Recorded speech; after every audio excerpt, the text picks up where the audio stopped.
श्री गोस्वामी तुलसीदास जी जब प्रकट भये तो कहा जाता है इनके मुख में 3200 दांत थे। जब ये प्रकट भये तो इनके कुछ दिनों बाद माताजी पिताजी भगवत धाम को चले गए। तो गांव के लोगों ने कहा कि ये बच्चा अच्छा नहीं है, पैदा होते ही माँ चली गई, बाप चला गया। तुलसीदास जी बचपन में कहीं रोटी मिल जाए तो मांग कर खा लें, जैसे प्रसादी मिल जाए। कहा जाता है कि जब इन्हें कोई भोजन नहीं देता था तब स्वयं माता सीता अपने साथ बैकुंठ से भोजन, साकेत से भोजन लेकर आती थी। और गोस्वामी तुलसीदास जी जब बच्चे थे तब अपनी गोद में बिठाकर उनकी माँ बन करके माता सीता उन्हें भोजन कराया करती थी।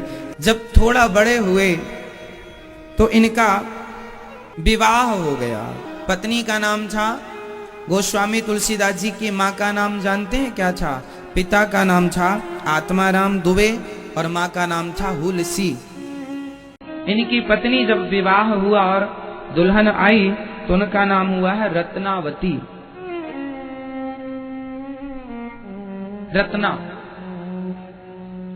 जब विवाह हुआ तो पत्नी से थोड़ा सा तुलसीदास जी को प्यार मिला। जो कभी प्यार ना पाया माँ का, पिता का, समाज का, लोगों का, वो प्यार चाहेगा ना कि हमें प्यार। उसे पहली बार प्यार मिला, पत्नी का प्यार मिला। शादी हुई, पत्नी आई, 10-5 दिन रही तो बहुत अच्छा लगा कि भाई ये हमें प्यार करती है।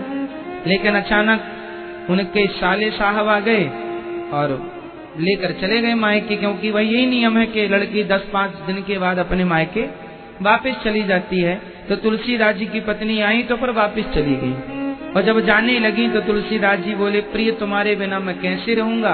बोले थोड़े दिन रह लो, ये नियम होता है कि जाके फिर आना होता, मैं जल्दी आ जाऊंगी।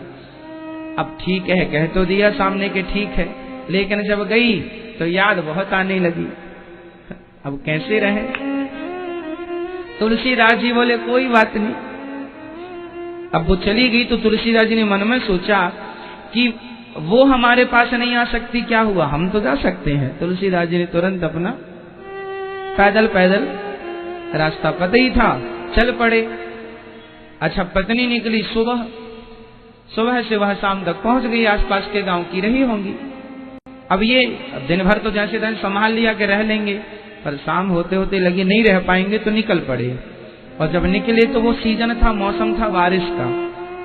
अब बारिश के मौसम में शाम को कोई नाव वाव मिलती नहीं है, दिन में तो नाव की व्यवस्था होती है। शाम को जब पहुंचे चले तो सामने एक नदी थी। तुलसीदास जी पत्नी के प्रेम में ऐसे विह्वल हो गए, रत्ना कहाँ हो, कहाँ हो, कहाँ हो, पागलों की तरह। नाव मिली नहीं तो संयोग से नदी में कोई मुर्दा बहता हुआ जा रहा था, तो तुलसीदास जी ने उसे पकड़ लिया, ये समझ करके कि ये नाव है, हमारी पत्नी ने हमारे लिए नाव की व्यवस्था कर दी। अब नाव समझकर मुर्दे को पार लग गए। अब जब घर पहुंचे तो रात हो चुकी थी, लगभग 2-3 बज रहे होंगे रात्रि के। अब पूरा सन्नाटा, चारों तरफ दरवाजा बंद। अब कैसे रात को जगाएं?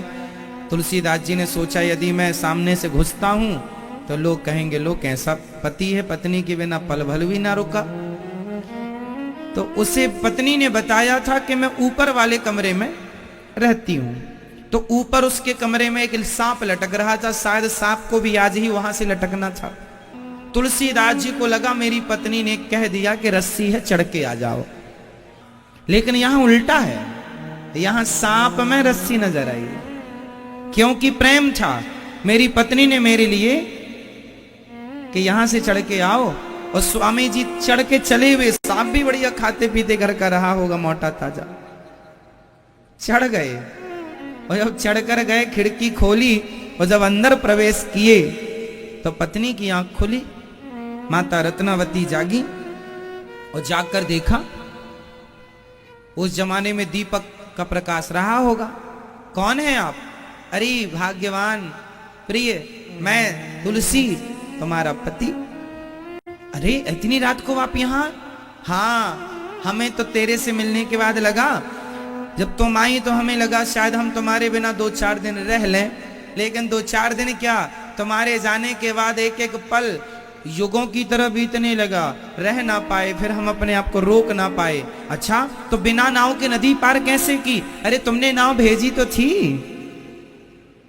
अच्छा ठीक है, पर यहां तक ऊपर कैसे चढ़े?